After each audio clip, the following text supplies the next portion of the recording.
Pemirsa, pemerintah dan aparat hukum sudah memiliki bukti yang bisa mengaitkan Imam Besar Al-Zaitun Panji Gumilang dengan gerakan radikal negara Islam Indonesia. Tapi Panji Gumilang masih bisa membantahnya. Kali ini kami akan membahas kontroversi Al-Zaitun dan Panji Gumilang dari sisi alumni dan juga mantan karyawannya. Benarkah Al-Zaitun ini menjadi pusat kaderisasi negara Islam Indonesia? Untuk membahas hal tersebut sudah bergabung bersama dengan kami di studio Metro TV ada alumni santri Pondok Pesantren Al-Zaitun Muhammad Ihsan, dan dari luar studio ada mantan karyawan Al-Zaitun Firman Sidik. Selamat malam, Assalamualaikum Mas Ihsan, Pak Firman. Waalaikumsalam Mas Reno, Waalaikumsalam Mas Ihsan, Assalamualaikum. Baik, saya mungkin akan ke Pak Firman terlebih dahulu ya, Mas Ihsan. Pak Firman, Anda ini kan statusnya sudah mantan karyawan Al-Zaitun, begitu. Saya ingin tahu, apakah betul semua orang yang berada di dalam lingkungan Pondok Pesantren Al-Zaitun kecuali santri ya, ini apakah semuanya orang-orang NII setahu Anda? Menurut yang saya tahu, selama kurang lebih 7 tahun saya di sana mengenal Al-Zaitun, hanya santri yang bukan NII, hanya santri ya. Walaupun sebagian besar orang tua itu adalah anggota, sebab saya pun contoh karyawan, apalagi eksponen ya, tentunya itu semua ya termasuk anggota orang dalam gitu ya. Sebab begini, saya tidak akan pernah ke Al-Zaitun ya, sebagai muadhof, lantas saya ke Al-Islah kalau tanpa melalui pintu teritorial, gitu. Kurang lebih begitu, Mas. Oke, dari mana Anda bisa mengetahui bahwa semua yang di sana kecuali santri seperti yang tadi Anda sebutkan itu adalah orang-orang NII, orang dalam NII. Anda kok bisa memprediksi hal itu? Gimana ceritanya? Ada bukti apa? Begini, bukan memprediksi. Nah, kalau karyawan, ya, jadi kalau saya runut, saya tahu tentang NII, saya tahu tentang Al-Zaitun itu ya awal mulanya dari teritorial, yaitu saya di Jakarta. Tahun 1997 akhir saya masuk NII, ya, kurang lebih singkat cerita 1 tahun kemudian saya dibawa ke Mahat Al-Zaitun sebagai muadhof. Nah, jadi ada sebab musabab kenapa saya harus di Al-Zaitun, karena ada pintunya muadhof. Ketika saya di sana, saya baru mengetahui bahwa ada ribuan muadhof yang tentunya pintunya sama. Gitu. Oke, nah, alurnya sama seperti Anda ya, masuk ke sananya ya? Iya, betul. Jadi satu pintu muadhof itu berasal dari teritorial. Tapi selama di Al-Zaitun, kami sudah didoktrin tidak boleh berbicara tentang program apapun tentang teritorial, khususnya untuk santri. Tidak boleh, karena santri harus clean, harus bersih, gitu ya. Walaupun ya mungkin ada beberapa santri tidak boleh menyampaikan hal tersebut ke santri atau bagaimana, Pak Firman? Maksud Anda? Ya, tidak boleh berbicara tentang. Siapa yang menyuruh hal itu? Pimpinan dari teritorial. Nah, jadi bagi kami yang orang-orang teritorial, kalau ke Mahat Al-Zaitun adalah ke pusat negara Islam itu ya Al-Zaitun. Itu yang saya tahu, yang kami tahu tentunya. Oke, baik. Saya mencoba dalami ke Mas Ihsan. Kalau tadi Pak Firman ini adalah mantan karyawan, Mas Ihsan ini adalah mantan santri dari tahun 2000 sampai 2006 ya? Betul. Oke. Ya. Mas Ihsan, selama 6 tahun Anda berada di lingkungan Pondok Pesantren Al-Zaitun. Anda melihat tidak ada suatu hal yang aneh, janggal menurut Anda ini tidak pernah Anda temui di luar sebelum Anda masuk ke Ponpes? Kalau di kalangan santri itu kita tuh belajar formal, kurikulumnya sesuai dengan apa yang direkomendasikan oleh Kemenak. Jadi apapun yang ada di dalam lingkungan santri itu tidak terkait dengan apa yang dikatakan NII. Jadi tidak aneh, tidak ada yang aneh kayak gitu.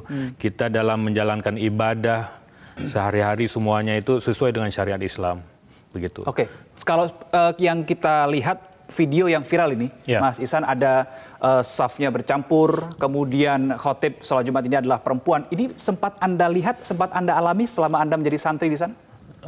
Belum pernah, karena soft jarang-jarang ini pertama kali karena COVID katanya. Ya, Tapi ya. ini COVID-nya sudah selesai, mereka masih mempraktekkan itu. Dan perlu diketahui bahwa waktu soft jarang-jarang itu, waktu sholat Idul Fitri itu nggak ada santri itu, seorang pun nggak ada santri di situ. Karena santrinya itu sudah pulang berlibur di masyarakat, pulang ke rumah masing-masing libur. Itu yaitu orang-orang yang pengikutnya itu yang datang ke sana gitu, dalam dalam rangka ada momentum Idul Fitri. Jadi hal-hal kayak gini sebenarnya tuh nggak pernah berkaitan atau bersentuhan dengan santri atau dengan santri itu nggak pernah. Dengan kata lain begini, saya mencoba memaknai kalimat Anda dengan diksi begini, dengan pemahaman begini.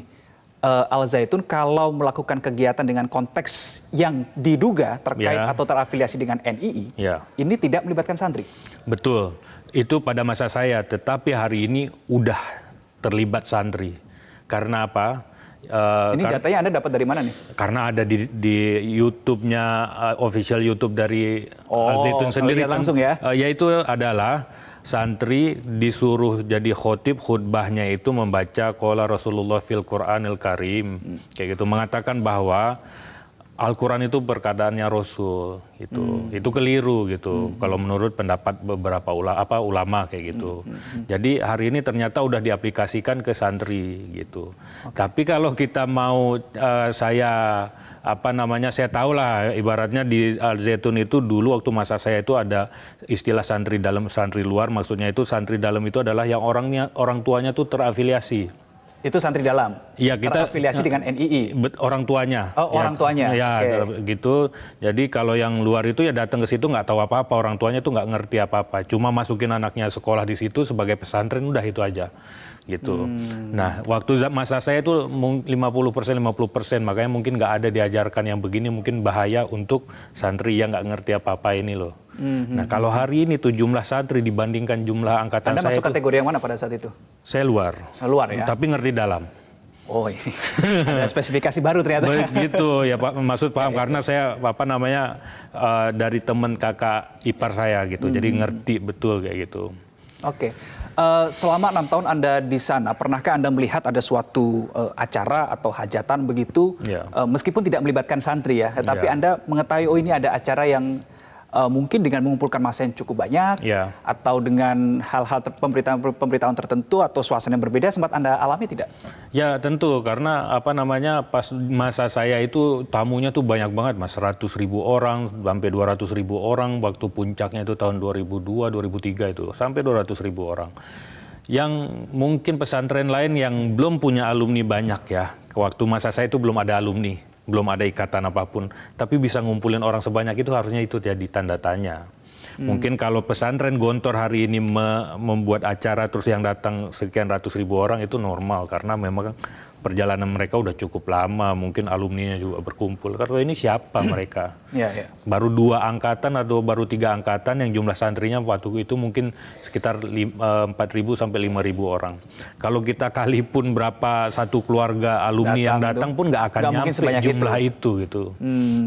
Oke. Tapi begini Mas Ihsan, saya tertarik ketika tadi Anda mengatakan ada santri dalam, ada santri luar begitu ya. Kemudian Anda juga semakin kuat dugaan terafiliasi yang sekarang semakin banyak terafiliasi dengan NII. Kalau Anda mengambil kesimpulan sebagai seorang alumni Pondok Pesantren Al Zaitun, apakah betul kemudian bisa dimaknai Pondok Pesantren Al Zaitun ini adalah pusat dalam tanda kutip ya kaderisasi NII? Nah, jauh, bukan. Justru bukan tentang kader pesantren Al Zaitun itu, murid-muridnya itu bukan dikaderisasi untuk jadi NII. Karena angkatan saya 1.200 orang yang tamat, yang tinggal di Mahat Al Zaitun itu cuma 10 orang. Artinya itu nggak nyampe 1% yang mau tinggal di situ gitu. Habis itu santri ini memang bukan dikader untuk jadi NII. Lebih tepatnya Mas mungkin ya, santri atau pesantren Al Zaitun sebagai pendidikan formal itu adalah tameng Mas. Tameng untuk? Tameng untuk menyembunyikan sesuatu yang tadi itu. Karena mereka itu tidak ada di dalam komplek Mahat Al Zaitun. Mereka itu siapa? Mereka yang disebut NII, mereka yang disebut MIM, mereka yang disebut Jamas ya kan, mereka bajunya ganti-ganti terus namanya. Mereka tidak ada di dalam ponpes itu? Atau ada tapi ya itu tadi Ya, yang kalau tameng itu tadi. kalau yang mereka ya kayak sebut ini kayak muadhof gitu, yang tadi muadhof itu adalah karyawan, petugas karyawan. Nah, mungkin seperti itu gitu. Sebagian guru mungkin kayak gitu. Oke. Kalau santri clear nggak ada kita. Santri kayak clear gitu. ya. Dan dalam pendidikan formal juga nggak ada doktrin apapun, ada kajian khusus apapun yang berkaitan dengan ini, nggak ada. Oke. Kayak gitu. Baik, saya coba tanya pendapat ke Pak Firman. Pak Firman, tadi kalau dari perspektif Mas Ihsan ini mengatakan bahwa Ponpes Al Zaitun ini kurang tepat kalau dikatakan pusat kaderisasi NII. Tepatnya adalah tameng begitu ya? Betul. Untuk anggota-anggota NII. Anda setuju dengan pernyataan ini Pak Firman? Atau Anda punya pendapat lain?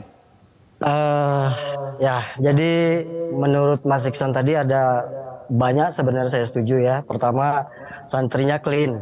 Ya, karena kita pun sebagai muadhof atau orang dalam tidak boleh berbicara banyak program di sana. Ya, jadi saya pun melihat dengan menyaksikan sendiri di depan mata subuh ya 5 kali sholat itu pada waktu itu ya, itu full mereka harus ke Masjid Al Hayat. Ya, karena Al Hayat itu dengan tempat saya bekerja Al Islah itu sangat dekat. Malah terus masalah tadi santri Al Zaitun ini adalah pusat kaderisasi, saya juga kurang setuju. Karena memang tidak bicara tentang program.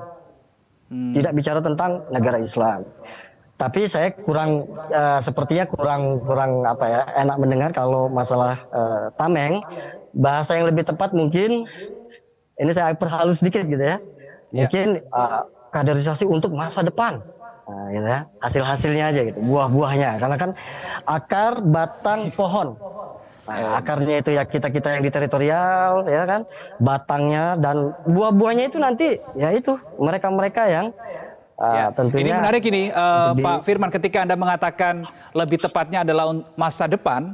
Pertanyaan saya ada dua, masa depan yang seperti apa? Dan untuk siapa menurut Anda? Tapi ditahan dulu Pak Firman jawabannya. Kita harus jeda dulu. Pemirsa tetap bersama kami di Prime Time News. Kami akan kembali untuk Anda sesaat lagi.